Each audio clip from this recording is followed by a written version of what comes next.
Kayak ada clue-nya ya? Iya. Coba Sun deh. Kalian dapat gak sih? Lah, kita doang ya?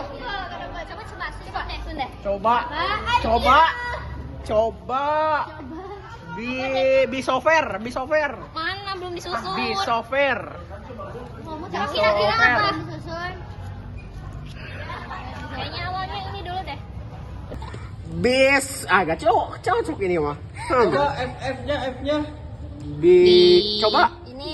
Oh, Ininya keluar. square. Lah, juga. Biosfer. Biosfer. Biosfer.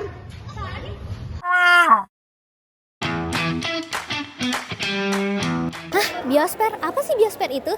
Jadi biosfer merupakan sistem ekologi global yang menyatukan seluruh makhluk hidup dan hubungan antar mereka. Ini termasuk interaksi dengan unsur hidrosfer, litosfer, dan atmosfer. Nah, biosfer ini juga dapat diartikan sebagai perpaduan antara lingkungan air, udara, dan permukaan bumi yang dapat ditinggali oleh makhluk hidup. Nah, sekarang ngerti kan apa itu biosfer? Udah aku aja biar lebih gampang. Adapun pengertian dari biosfer secara singkat. Nah, biosfer ini berasal dari dua kata bahasa Yunani, yaitu bios yang berarti kehidupan dan juga sapoira yang berarti lingkungan. Jadi biosfer juga bisa diartikan sebagai lapisan yang dapat ditinggali oleh makhluk hidup. Lalu adapun contohnya, apa itu, Kay? Contohnya itu, yang pertama ada sapi yang hidup di padang rumput, yang kedua itu ada unta yang hidup di gurun, dan yang ketiga itu ada ikan yang hidup di air. Dan sekarang ngerti kan? Adapun faktor-faktor yang mempengaruhi biosfer ini, pertama adalah iklim.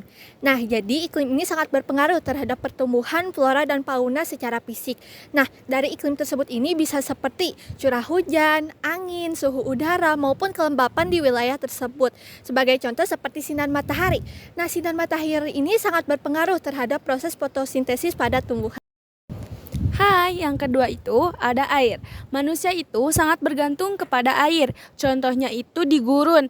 Di gurun itu flora dan faunanya hanya sedikit. Artinya air sangat berperan penting di sana. Jadi manusia itu gak bakal lepas guys dari yang namanya air.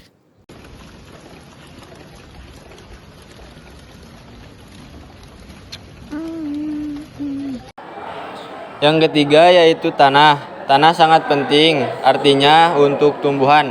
Dengan mereka mengambil zat-zat penting dari tanah serta tumbuh di tanah, begitu juga hewan yang menjadikan tanah sebagai tempat hidup mereka.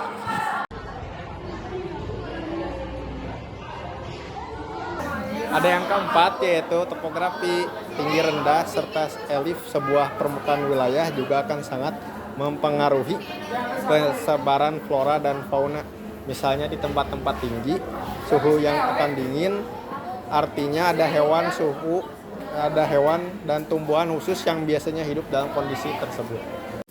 Nah, adapun yang keenam yaitu kondisi geologi, suhu, air, udara, dan banyak faktor lainnya yang termasuk ke dalam persebaran fauna. Dengan semakin lengkapnya kondisi geologi di wilayah tersebut, semakin besar kemungkinan makhluk hidup tinggal di wilayah tersebut. 7. Biotik. Makhluk hidup perlu dukungan kehidupan organisme lain untuk menyokong keberlangsungan hidup mereka. Semakin mendukung keadaan biotik ini, semakin banyak pula flora dan fauna yang kemungkinan tinggal di sana.